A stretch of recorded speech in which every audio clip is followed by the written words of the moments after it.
오늘 우리가 하나님의 말씀은 열왕기하 6장 15절에서 23절까지 말씀입니다. 열왕기하 6장 15절에서 23절.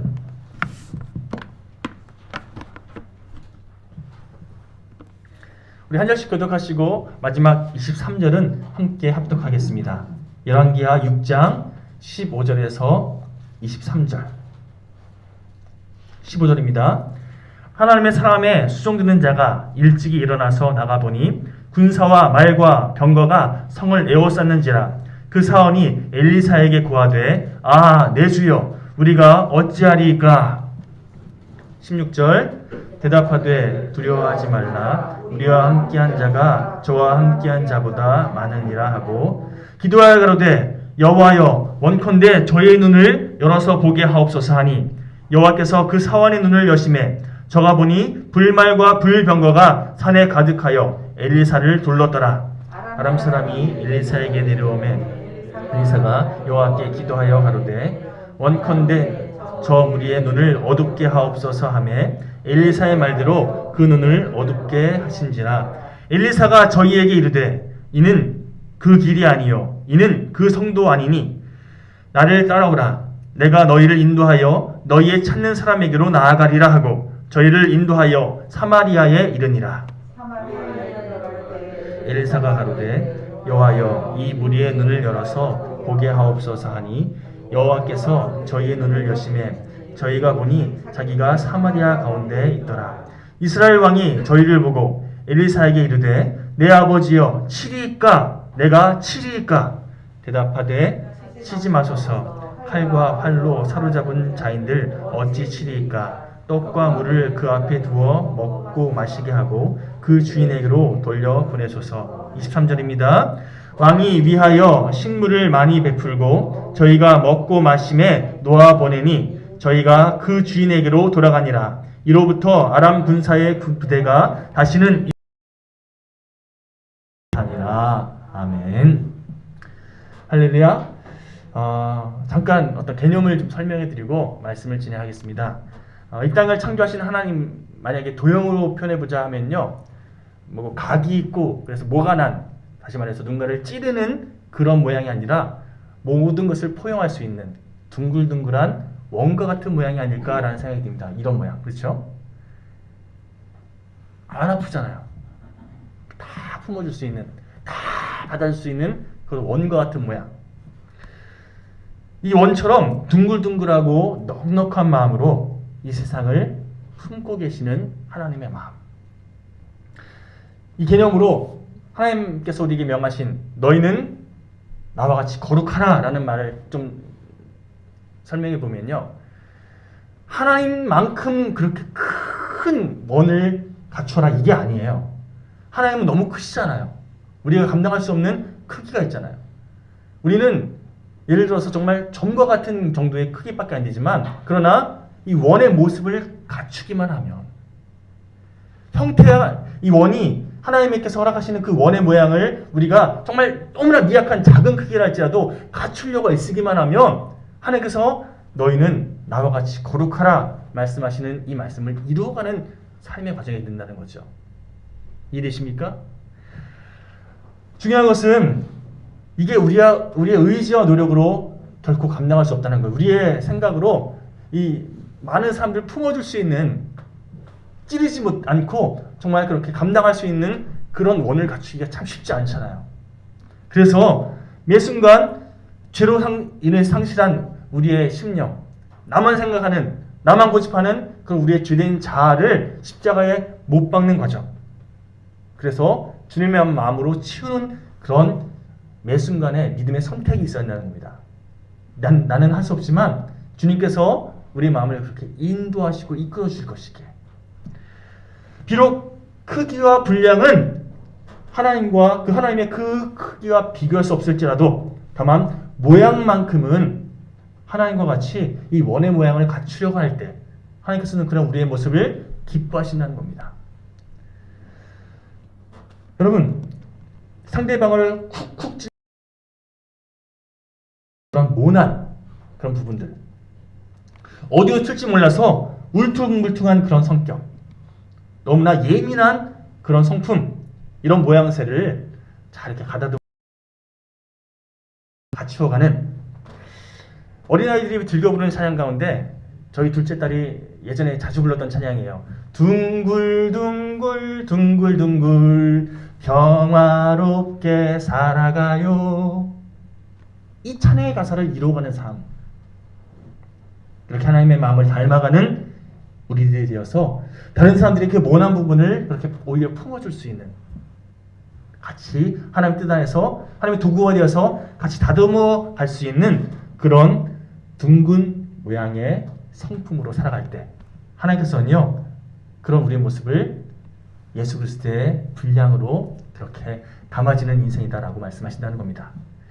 처음에는 겨자씨만큼 아주 작은 크기의 그런 원의 모양이라 할지라도요, 계속해서 주님을 의지하고 또 의지하고 그렇게 주님의 십자가 보혈을 의지해서 우리를 주님께 내어 맡길 때, 주님을 우리의 안에 담을 때 우리 이 작은 크기가 점점 커져가게 되고, 이것을 신학적인 표현을 빌자면 성화되어 간다라고, 또 성경적인 표현을 빌자면 예수 그리스도의 분량까지 장성하는 과정이라고 그렇게 정의할 수 있다는 겁니다.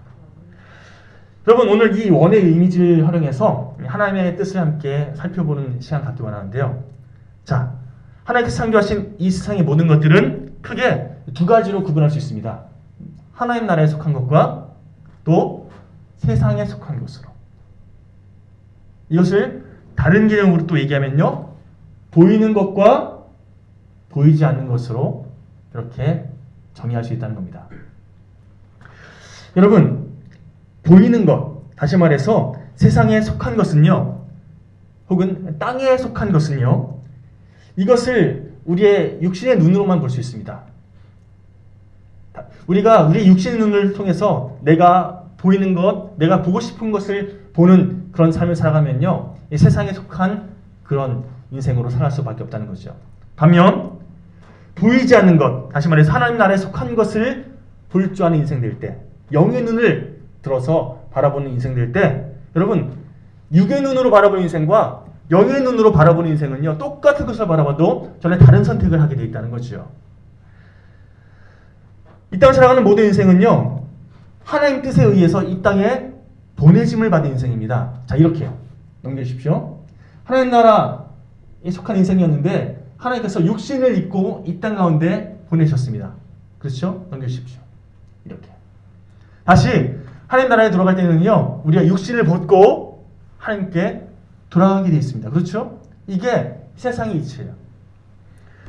중요한 것은 하나님께서 이 땅 가운데 우리를 보내실 때에 육신을 입어 보내셨는데, 다시금 육신을 벗고 하나님 나라 돌아갈 때 죽음을 맞이한다고 표현하잖아요.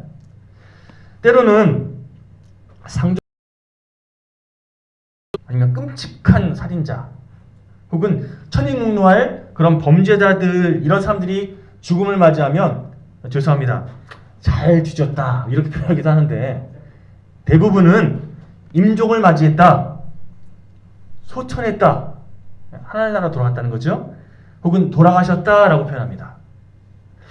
자, 여러분, 이 중에서 돌아가셨다라는 표현은요, 물론 우리말 가운데 이 돌아가셨다라는 표현은 성경에서 이야기하는 하나님 나라로 돌아갔다 이런 의미가 아니라 옥황상제가 통치하는 저승세계로 돌아갔다 이런 의미이긴 하지만, 여러분, 어쨌든 이 돌아가셨다라는 이 문장을 통해서 우리가 뭘 파악할 수 있냐면요, 우리네 조상들 역시 육의 세계와 영의 세계를 구분할 줄 알았고, 또 영이 돌아가는 그런 세계가 있음을 인식했다, 관념적으로 이해했다는 것을 알 수 있습니다.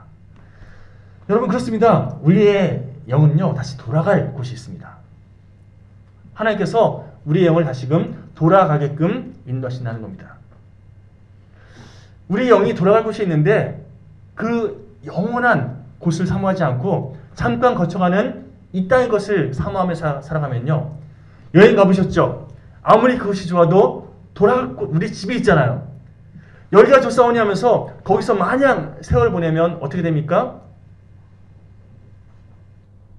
돌아갈 집을 망각하는, 쉽게 말하면 방랑자가 되죠.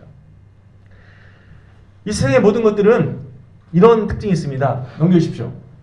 썩고 쇠하고 없어지고 일명 쓰리고 세 가지의 특징이 있어요. 언젠가는 썩고요. 언젠가는 쇠하고요. 언젠가는 없어진다는 거예요.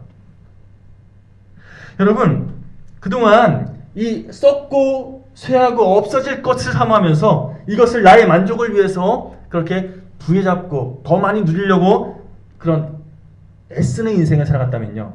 다른 말로 썩어질 것을 더 많이 가져보겠다고, 쇠할 것을 더 많이 누려보겠다고, 없어질 것을 더 많이 만끽하겠다고 그렇게 매 순간 애쓰면서 하나님께서 나에게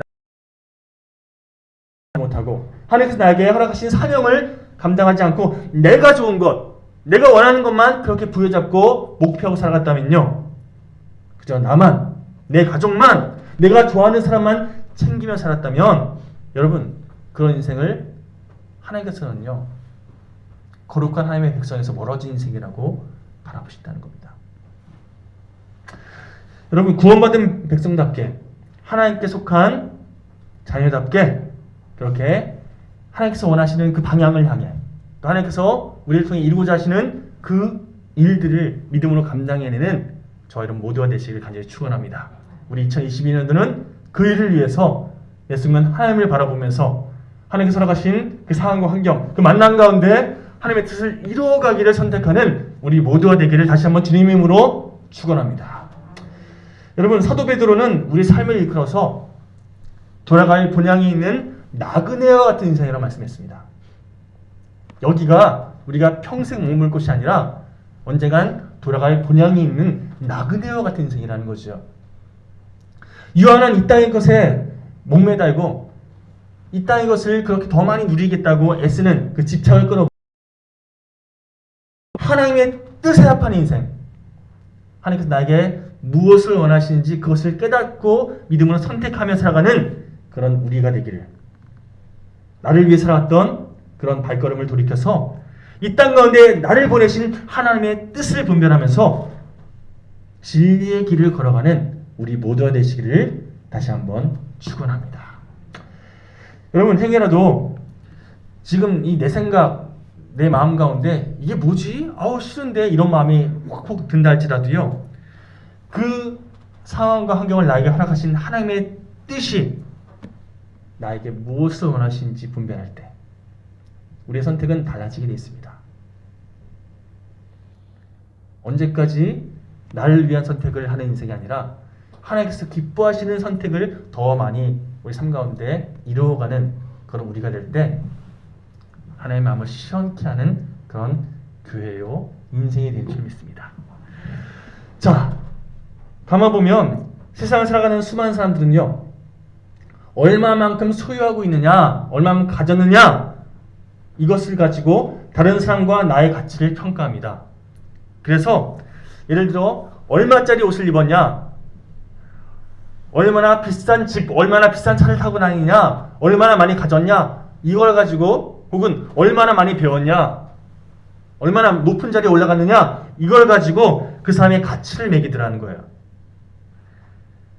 예를 들어서 뭐 이게 얼마짜리인지 기억 안 나는데 뭐 10만 원짜리라고 그냥 얘기하겠습니다. 10만 원짜리 옷을 입고 있으면 저는 10만 원짜리 인생이 되는 거예요. 그렇죠? 세상의 가치관은 그래요.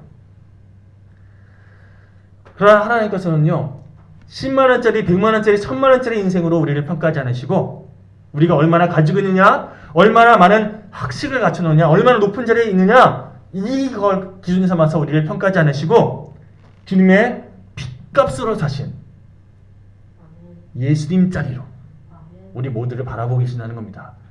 우리 서로 바라보시기 바랍니다. 여러분 바라보시는 그 사람은요, 예수님 자리예요. 얼마나 귀한 존재인데요. 우리 서로 바라보시면서 이렇게 믿음을 고민할까요? 당신은 예수님 자리입니다. 시작. 예수님 자리. 100만 원짜리가 아니라 예수님 자리라고요. 예수님께서 당신을 위해서, 여러분들 위해서 핏값으로 여러분 구원하셨다니까요. 핏값으로 사실 예수님 자리가 바로 우리들이라는 겁니다. 내가 그런 존재고 내가 바라본 그 인생이 바로 그런 존재라는 거예요.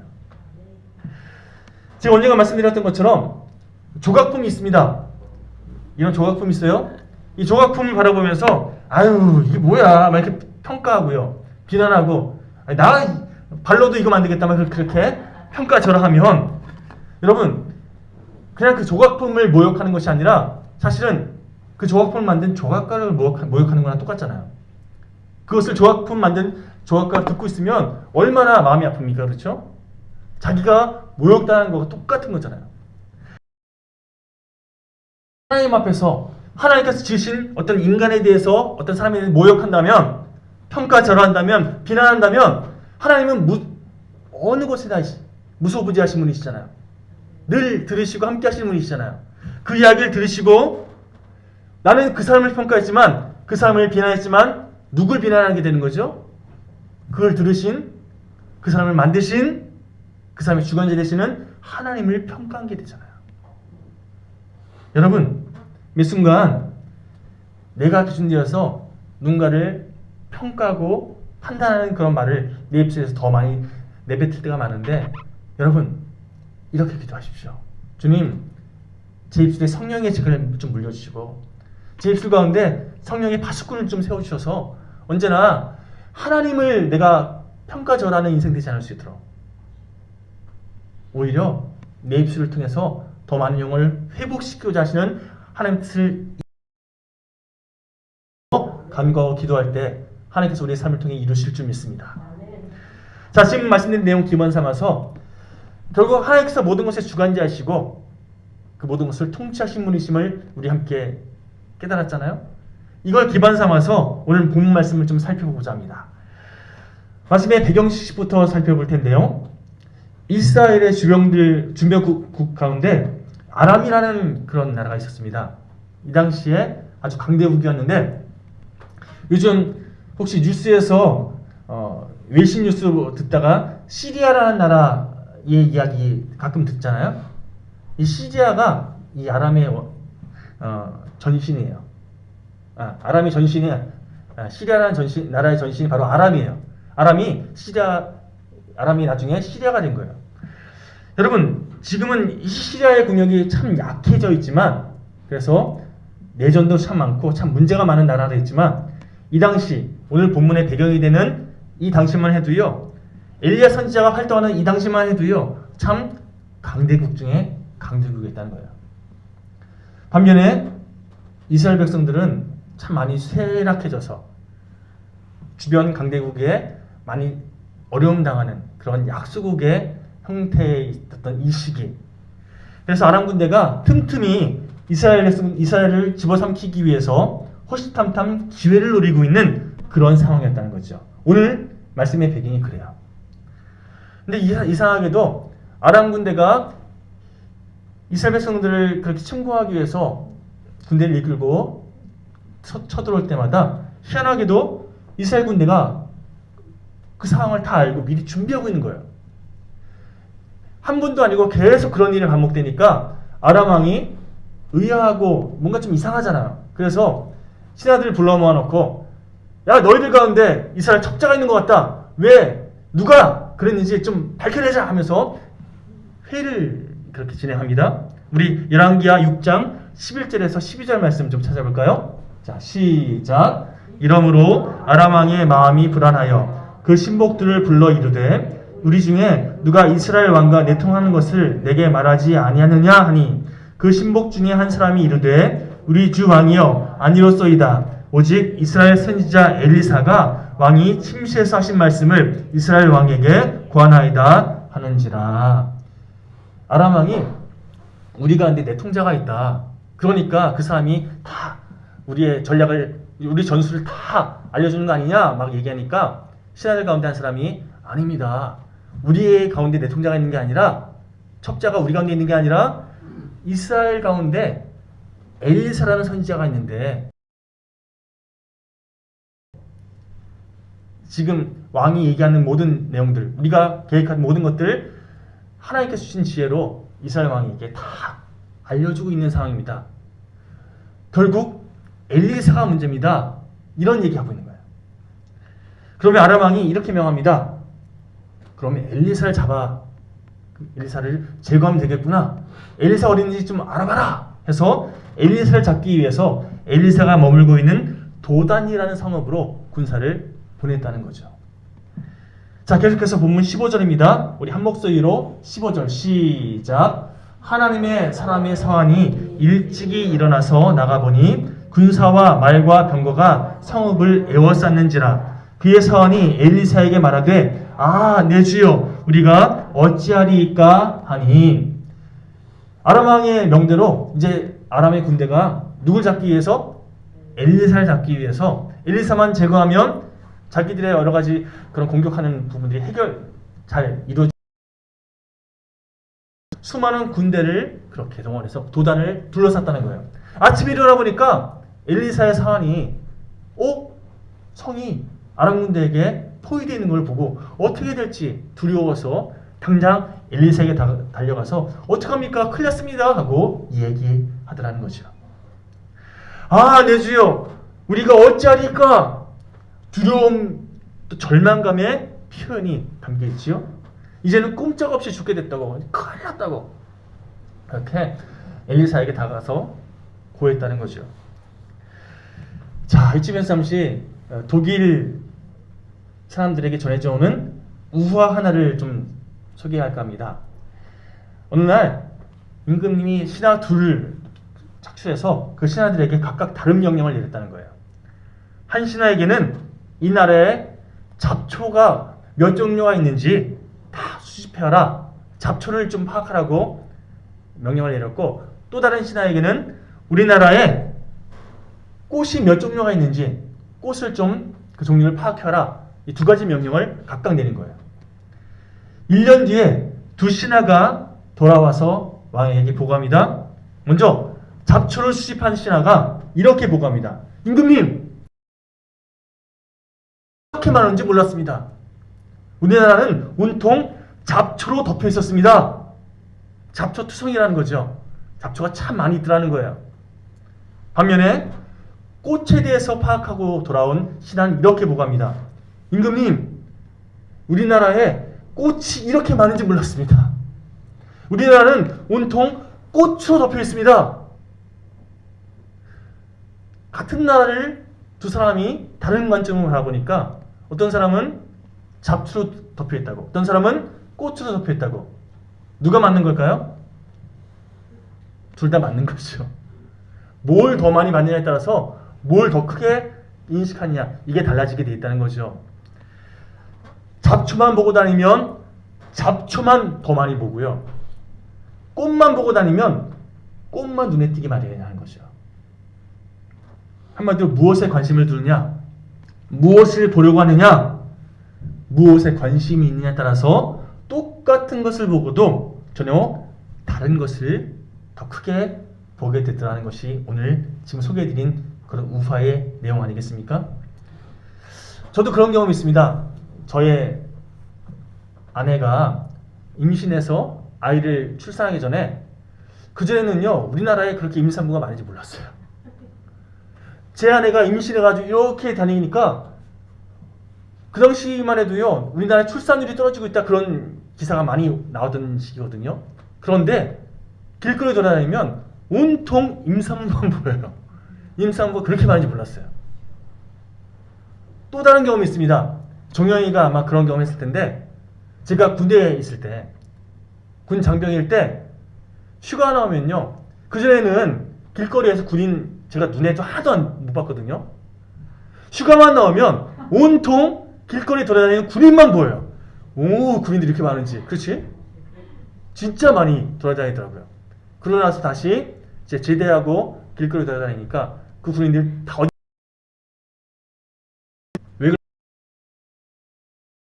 더 많이.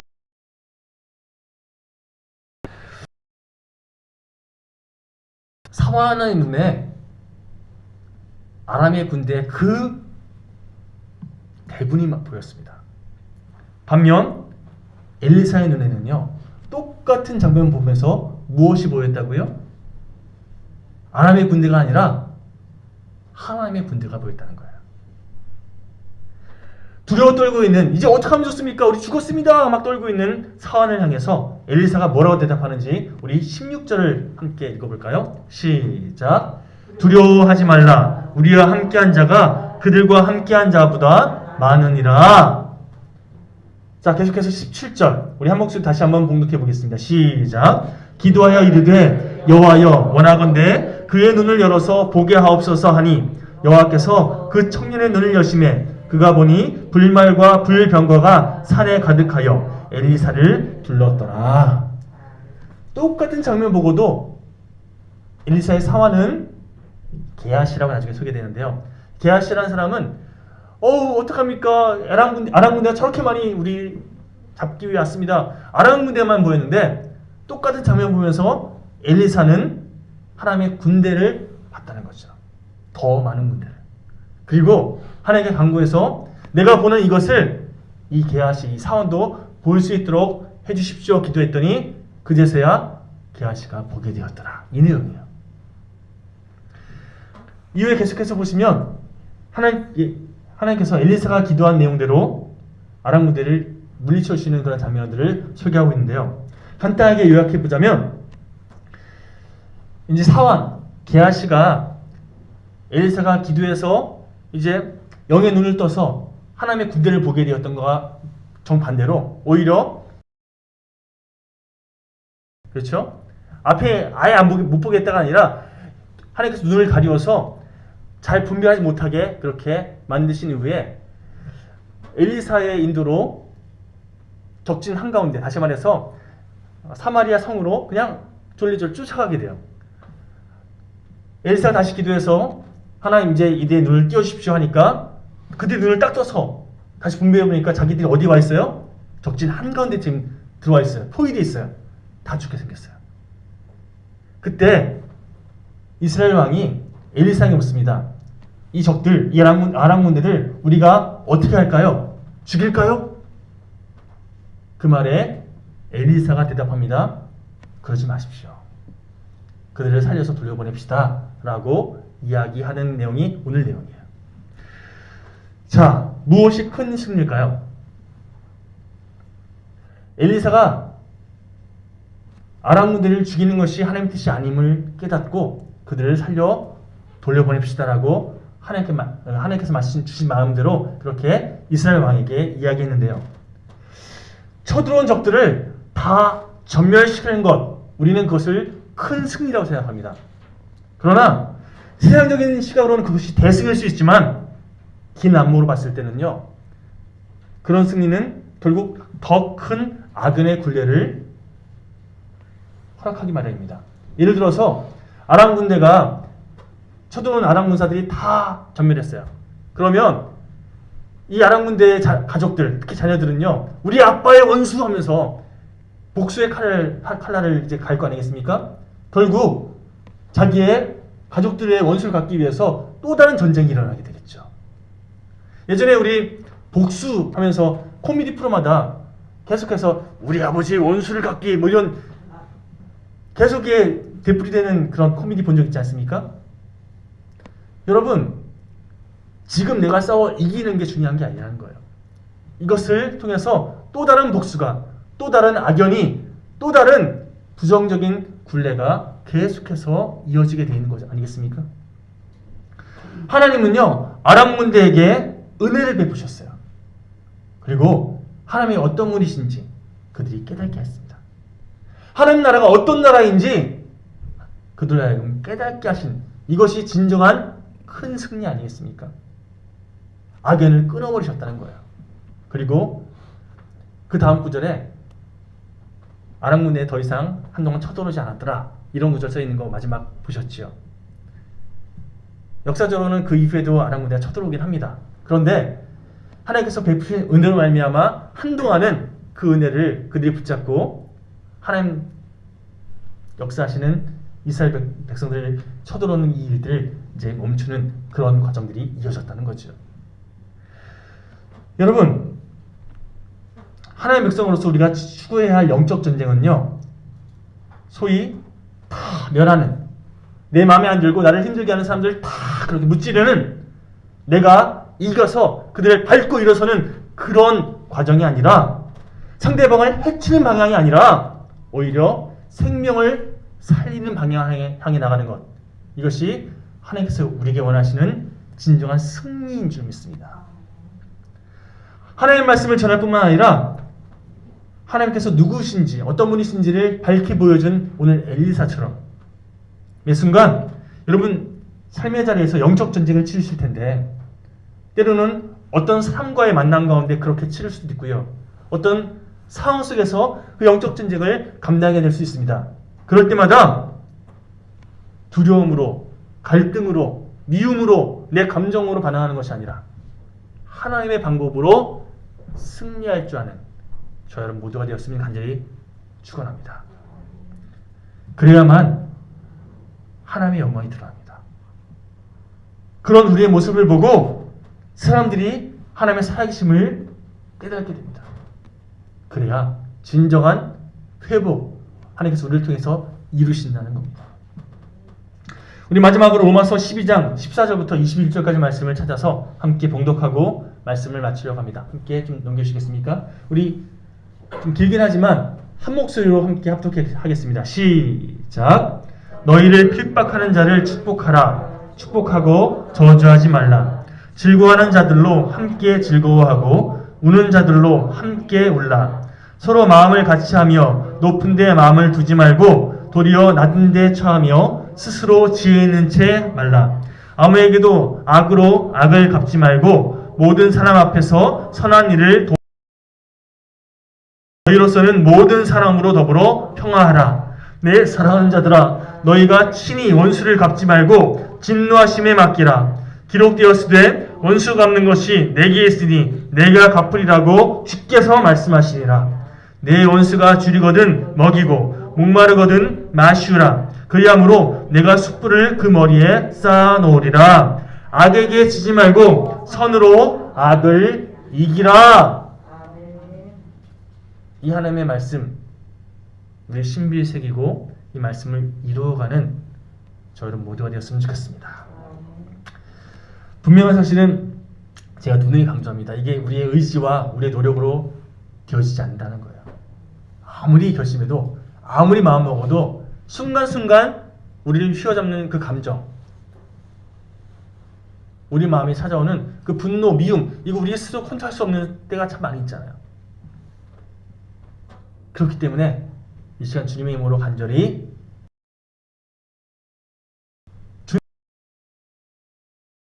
주님께서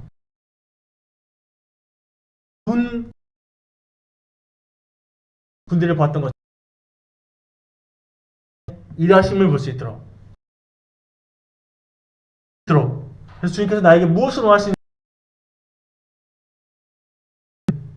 띄워주십시오. 주님만 바라보며 주님께서 원하시는 일들을 믿음으로 선택할 수 있도록 말씀을 바르게 분별하며 살아갈 수 있도록 사명을 깨닫고 최선을 다해 그 사명을 감당할 수 있도록 주여 도와주시옵소서 간구하고 또 간구하며 주님께 모든 걸 맡겨드릴 줄 아는 우리 모두가 되시기를 간절히 축원합니다. 우리 그런 의미에서 이 찬양 함께 고백하고 결단하는 그런 시간 되었으면 좋겠습니다. 우리 송구영신 예배 때 함께 고백했고 우리 2022년도 이제 예배의 첫 시작을 알리는 찬양, 이 찬양 하겠다고 말씀드렸습니다. 내가 이제는 주님만 바라보겠습니다. 이 고백, 이 찬양을 통해서 함께 마음을 다해 고백하고 우리 봉헌하는 시간을 갖도록 하겠습니다. 우리 최현숙 집사님